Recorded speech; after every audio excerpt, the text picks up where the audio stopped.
Guten Morgen, liebe Leute.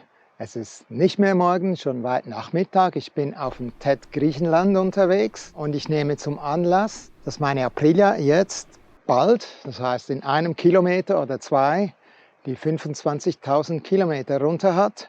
Und da möchte ich euch doch die eine oder andere Erfahrung dazu mitteilen.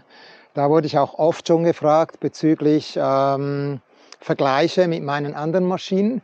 Das ist wahrscheinlich nicht unwesentlich. Ich bin jahrelang eine 1200er Triumph Tiger gefahren, war damit in Südamerika, 110.000 Kilometer damit gemacht. Hatte eine zweite oder habe immer noch eine zweite, Jahrgang 2018. Bei der habe ich irgendwie 28.000 Kilometer drauf. Habe Offroad, Sardinien oder vieles damit gemacht. Und mir wurde oft gesagt, kauf dir was Leichteres. Dann habe ich mir was Leichteres gekauft, die Moto Guzzi V85 TT. Ist eigentlich, ja, wie ich meine, mein Motorrad, gefällt mir optisch, ist speziell, ist ein bisschen 80er-Style, was mir gefällt. Ich bin ein 80er-Kind, also 80 sozialisiert worden, so sagen wir es mal. Damit war ich dann in den Westalpen. Diese Videos wurden ja super oft geguckt. Und auch da gab es immer noch Hinweise, ach, jetzt bist du immer noch so schwer unterwegs. Ich meine, die ist 230 Kilo, mit Gepäck war ich da auch wieder bestimmt 270 Kilo. Und wie dann die Aprilia Touareg rauskam, war das für mich nochmal Anlass, was Neues zu kaufen. Und damit bin ich jetzt schon wieder 25.000 Kilometer unterwegs. Ich war in Korsika, Sardinien, ich war zweimal mehr als 5 Wochen in Spanien, viel Offroad, ACT, TED. Und bin jetzt eben auf dem ACT und TED Griechenland. Die Aprilia ist viel leichter, ist 204 Kilo, sagen sie nach Werkstattblatt. Dann habe ich natürlich einige Sachen dazu rangebaut, Sturzbügel, da komme ich dann später dazu, was ich alles da speziell rangebaut habe. Mit Gepäck bin ich wahrscheinlich jetzt immer noch 230 Kilo. Auch wenn ich jetzt Softgepäck habe im Vergleich zu früher. Ich hatte erst ein System von La Poderosa, ein spanisches, hatte dann einen Sturz in Spanien oder bin da in so eine Betonwanne, Abführwanne reingesprungen. Dann hat es mir den Gepäckträger abgeschert. Dieser Zwischenfall, wie ich eben gesagt habe, der hatte große Auswirkungen auf das Lenkkopflager, wie ich meinte. Ich bin jetzt dabei, diese Videos zu schneiden und habe dann gemerkt, dass das Klappen eigentlich schon vor diesem Crash, sage ich mal, da war. Ich habe das Klappen 20.000 Kilometer mit mir rumgeschleppt und ich bin jetzt zum ersten Mal wieder klappefrei unterwegs. Das Problem ist, dass die Werkstätten das Lager mal auseinandergenommen haben zum ersten Mal und dann nicht richtig wohl zusammengebaut. Das hat sich dann wieder gelöst und ich hatte dann das nochmal nachziehen lassen. Das hat sich wieder gelöst. Ich habe ein neues einbauen lassen in einer 3. oder 4. Werkstätte.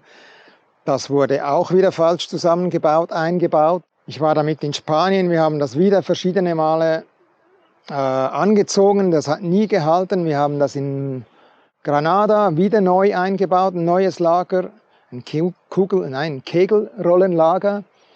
Das hat auch nicht geholfen, das hat schon beim Losfahren geklappert und der meinte, das wäre richtig, das war nicht richtig. Ich habe das jetzt in der Nähe von Zürich machen lassen, bei Bikers Life. Und der meinte, da hätten Teile oder Ringe drin gefehlt. Da ist eine Mutter und die wird gekontert und dazwischen kommt zwingend, nebst den Dichtungsringen, kommt da zwingend ein O-Ring dazwischen.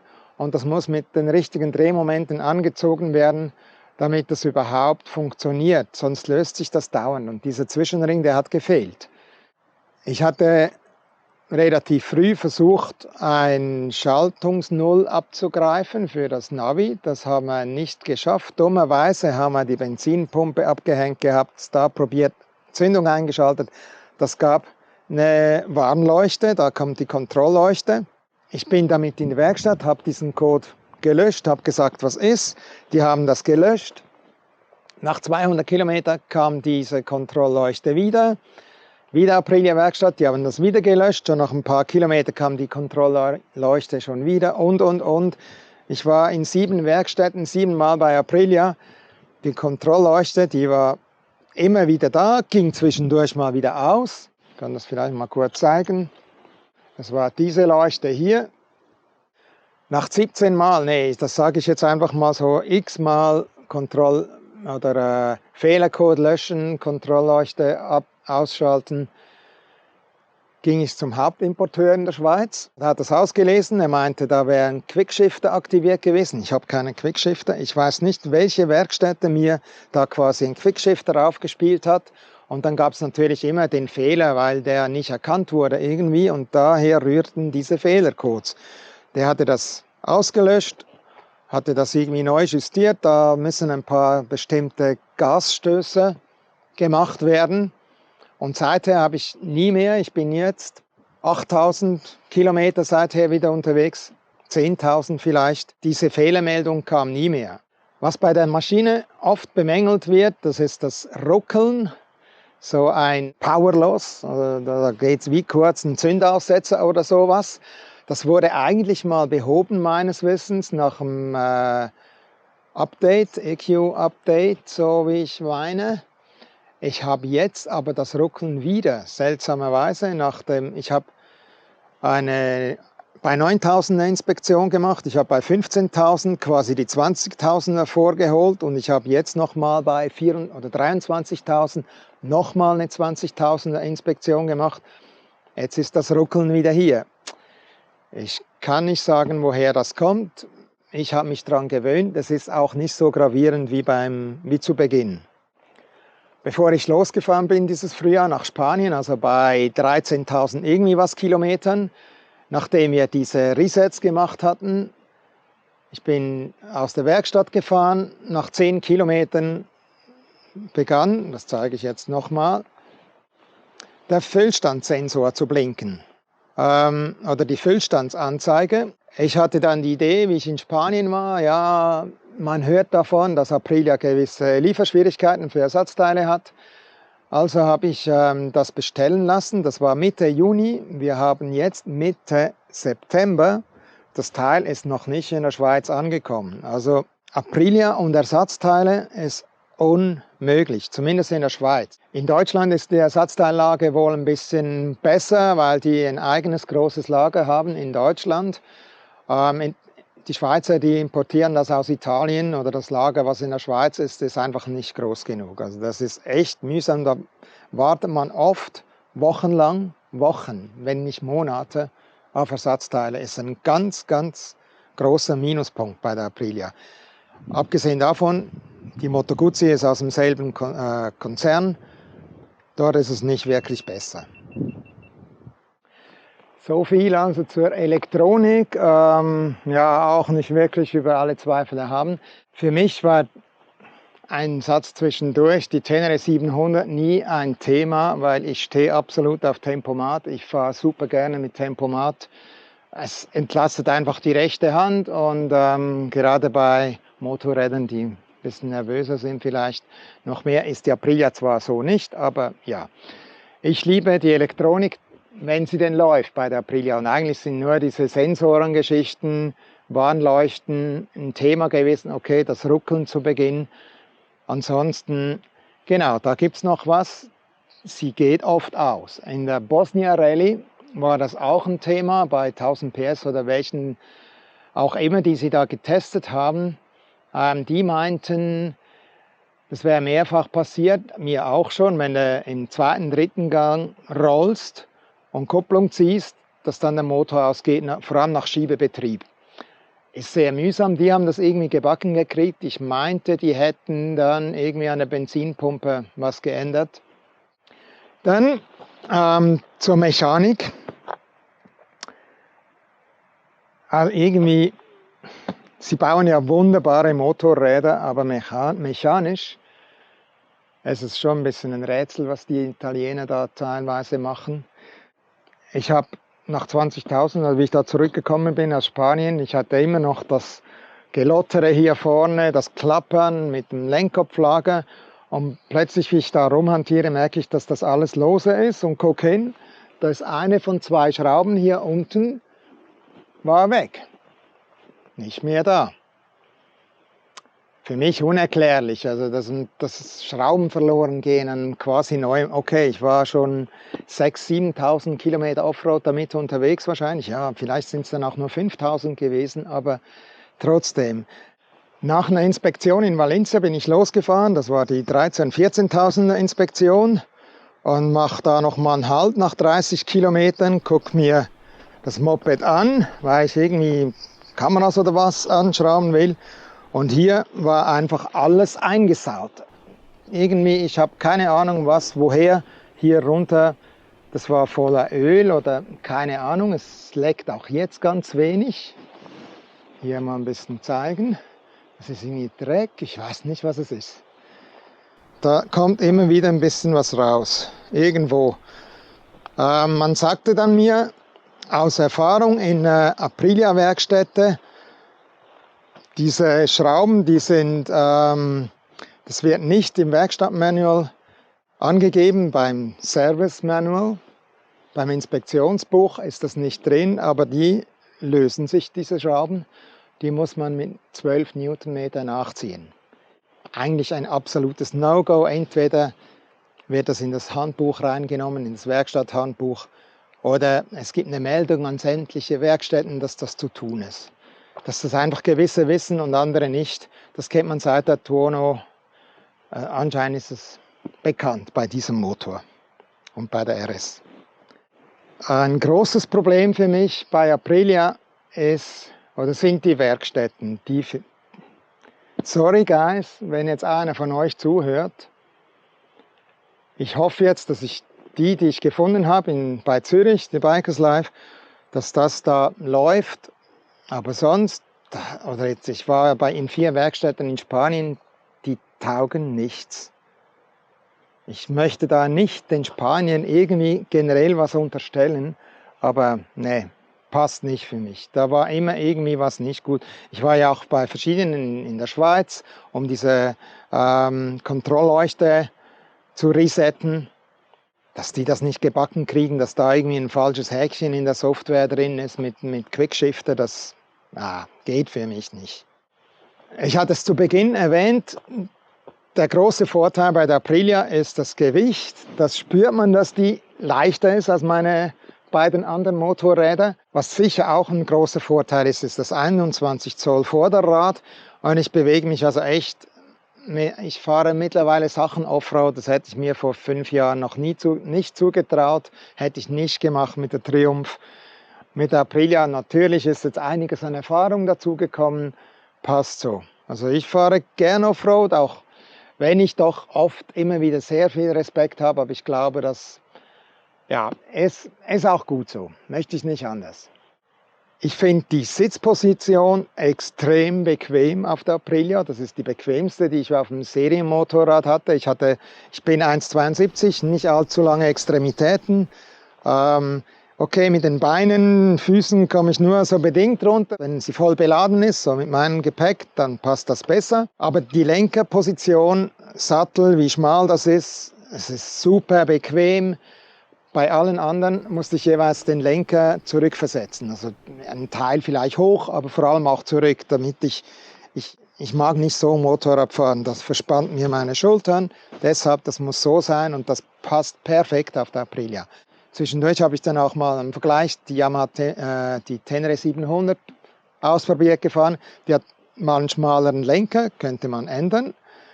Und ist einfach von der Ergonomie her nicht wirklich so mein Ding. Da kommt dann auch der höhere Schwerpunkt dazu. Sie ist höher, also für mich einfach keine Alternative. Okidoki, dann kommen wir mal zu meinen Anbauten, Zubauten. Ich zeige das dann mit einer Kamera noch nah. Da haben wir, beginnen wir mal von vorne oben nach hinten. Hier von Lewis ist das, so ein Spoiler, der sitzt nicht perfekt. Damals war es der einzige, den ich gefunden hatte. Übrigens, die ganzen Teile kann man auf meiner Homepage drtraktor.net unter über mich und Motorräder, besser gesagt, sind diese Angaben drin, mit verlinkt, wo ich die gekauft habe. Also ich habe den Spoiler, ich habe Spiegel von Touratech, ich habe hier eine USB Speisung, also da kann ich 4 Geräte anhängen mit meinen ganzen Kameras, das hängt direkt an der Batterie, kann ich hier ausschalten, kann ich auch mit dem Stecker abhängen, nicht dass da ein Lustiger rumfummelt und ich dann mit leerer Batterie hier stehe. Ich habe die Handprotektoren von SW Motec mit den Zusatzspoilern, dies die Handprotektoren. Dann, wie gesagt, habe ich den Sturzbügel von Hepco Becker. Der passt eigentlich, der ist massiv, eignet sich jetzt auch gut da, um die Kameras zu montieren.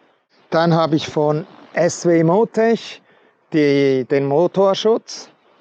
Der Original-Motorschutz, der taugt überhaupt nichts. Also der ist vielleicht leicht, das ist das einzige Gute dran. Aber der war schon nach, ich weiß nicht, 30 Kilometer Offroad in Korsika war der dermaßen zerbeult. Also nee, geht überhaupt nicht. Das ist nur ein ästhetisches Teil. Helfen tut das nicht. Was ich auch dran habe, ich zeige das vielleicht auf der Sonnenseite. Das sind diese Pivot Packs. Da kann man sich daran gewöhnen, die drehen mit. Ich finde das, um mit den groben Stiefeln zu schalten, bremsen, ich finde das sehr angenehm. Sie geben super Halt, das ist eine große Fläche. Das ist der kleine. Es gibt dann noch eine, der ist 1 Zentimeter breiter. An mir reicht das. Dann haben wir hier hinten den Givi Gepäckträger. Ich hatte erst den Original. Irgendwie taugte mir der nicht, weil mit den Gepäcklösungen passt das irgendwie überhaupt nicht. Dann wollte ich auch meine Givi Top Cases, da habe ich jetzt verschiedene, kann ich dann variabel hier drauf machen. Geht alles rackzack, da ist noch eine Adapterplatte dabei, auch von Givi. Passt perfekt, finde ich. Stabil, nicht ganz so. Ach, die Haltebügel da bei der Originalen, die waren halt zu hoch, um da eine Tasche irgendwie hinzumachen. Das passte irgendwie überhaupt nicht. Wenn ich im Reisemodus bin, habe ich hier, also bin ich eigentlich, aber weil ich heute einen Tagesausflug mache, habe ich meine Hepco Becker X-Travel Hecktasche nicht dabei. Wobei die wird wahrscheinlich dann auch mal einem anderen System weichen müssen. Also gepäckmäßig werde ich dann ziemlich sicher noch auf Mosko Moto Reckless wahrscheinlich 80 umsteigen. Wenn das irgendwie mit dem Top Case von Givi, das ist das Lite, wenn das irgendwie hinkriege, weil ich möchte da schon jeweils Sachen rein, da ist ein bisschen Essen dabei, da ist die Drohne-Fernsteuerung dabei, einfach Sachen, die ich nicht zerquetscht oder irgendwie in einer Tasche drin haben möchte. Da ist ein Luftkissen, damit das ja nicht zu fest rumspringt hinten drin, da ist eigentlich kaum Gewicht hinten drin. Dann habe ich diese Enduristan Seitentaschen. Blizzard L ist das. Das sind zusammen, meinte ich, 25 Liter. Ist zum Packen einfach nicht geil. Die Form, also die passen zwar zum Moped, die Form mit dem Gewicht weit vorne, das passt, aber zum Packen sind die nix. Sie sind zwar trocken, alles okay, aber ich habe jetzt auch eine Innentasche, so einen Rucksack von Decathlon, der passt irgendwie, das geht halbwegs, aber ich bin nicht zufrieden damit. Dann ist da noch ein Flaschenhalter, den kann man ja dann zu irgendwie was dazu machen. Dann habe ich unten da noch ein extra Pack, auch Enduristan, ich weiß jetzt gerade nicht, wie das heißt. Dann habe ich da die Sturzbügeltaschen OS6 von Krieger. Die finde ich eigentlich, dieses System passt mir, die sind gut, das ist eine gute Qualität. Es wird zwar mal das Motorrad in Spanien draufgekippt, hat da eine Schnalle abgebrochen, aber dann habe ich irgendeinen anderen Ersatzriemen gefunden. Leider kein Original, das ist ein bisschen doof bei Krieger. Tankrucksack habe ich den Giant Loop drauf, der ist da mit dem Reißverschluss schnell abnehmbar. Oh, jetzt muss ich aufpassen, habe ich den nicht zugemacht. Jetzt geht mir alles raus. So kommt man dazu. Ja, der Reißverschluss hier ist nicht immer super gängig, sag ich mal. Naja, hier drin ist eine Drohne, Brille, kleines Zeug, ja, Taschentücher, Drohnenakkus, GoPro-Akkus. Kann ich dann notfalls, wenn ich nachladen muss, auch gleich hier laden. Ist eine Öffnung dabei. Noch kurz was zu den Reifen. Ich habe jetzt den Michelin Anarchy Wild drauf. Ich war zuerst original unterwegs in Korsika mit dem Pirelli Scorpion STR. Da habe ich irgendwie etwa 6000 Kilometer mitgemacht, war aber Offroad überhaupt nicht zufrieden. Der hatte einfach keine Seitenführung. Wenn man das Profil anschaut, ist es ja klar eigentlich. Auf der Straße tipptopp, nass, trocken, bestens, aber eben Offroad war ich nicht zufrieden. Dann hatte ich für Spanien den Battleaxe AX41 drauf gemacht. Mit dem war ich eigentlich sehr zufrieden soweit. Der war gut, der hielt aber auch nur irgendwie 5.500 Kilometer, also zumindest hinten, vorne wäre da vielleicht noch was drin gelegen. Dann hatte ich den Michelin drauf gemacht, Anarchy Wild. Bin von Valencia nach Hause gefahren, das war dann nicht so viel Off-Road, da waren vielleicht 250 Kilometer dabei, bin wieder über Genua, Fähre, Barcelona und habe die ganze Rundfahrt gemacht. Ich habe einmal hinten auf den Dunlop Trail Max Raid gewechselt, nach 6000 Kilometer, vorne nicht. Und ich bin damit mit dem vorderen Reifen bin ich jetzt 11.500 oder 11.000 Kilometer gefahren. Beide hätten noch 1000 gemacht.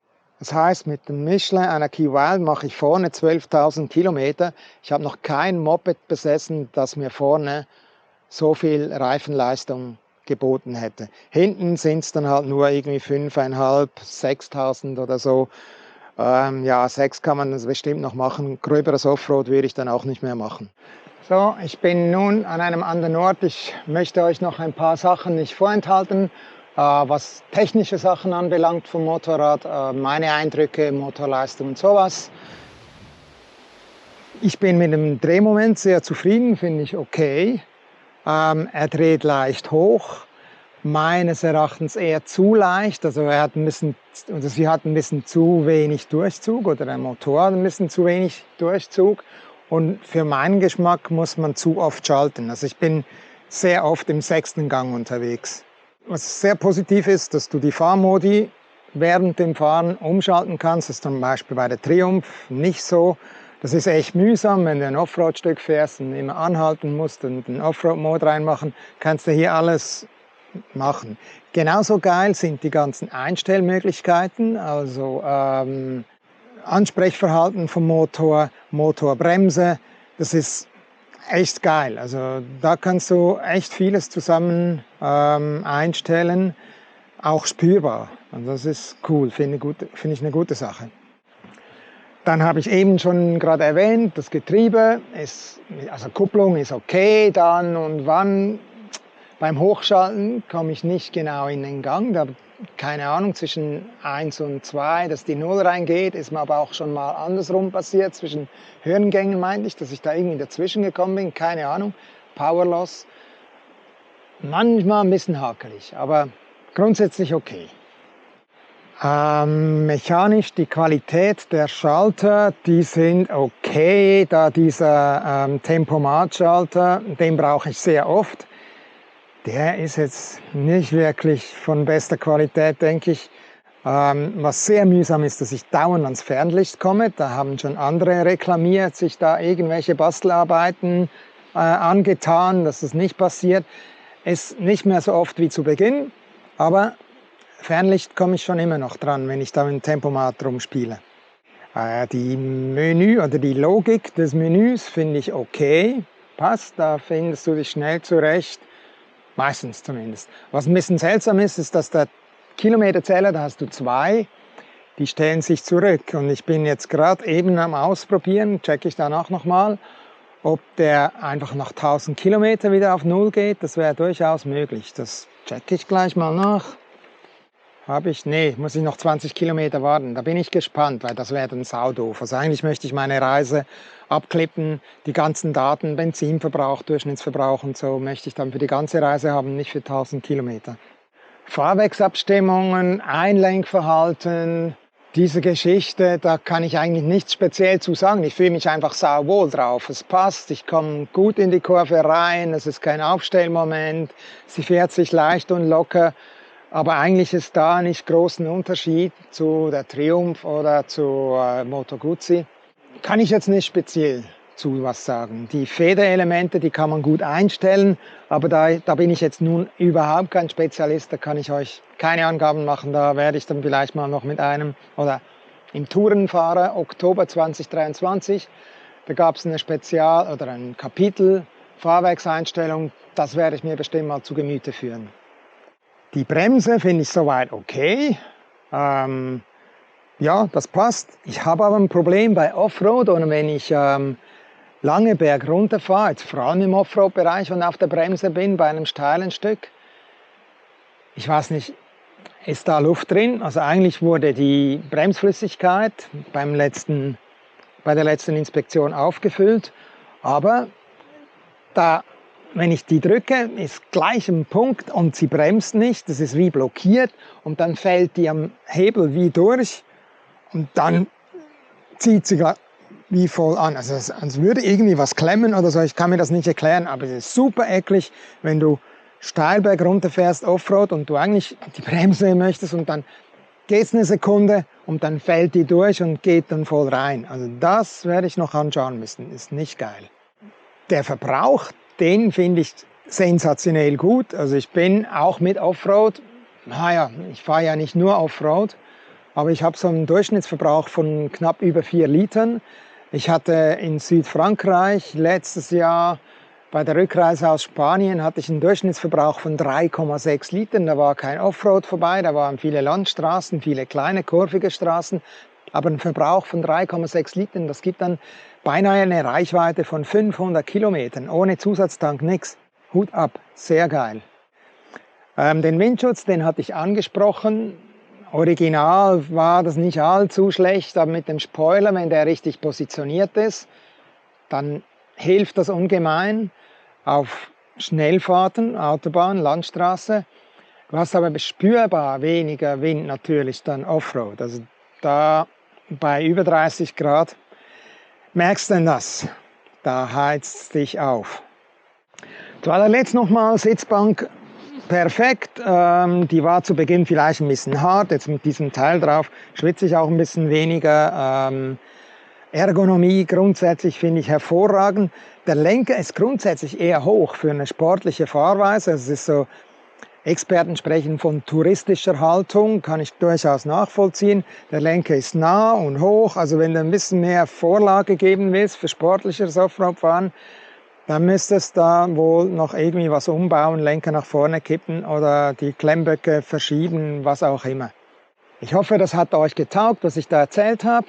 Ich wünsche euch weiterhin viel Spaß bei den Videos von Dr. Traktor. On and off the road.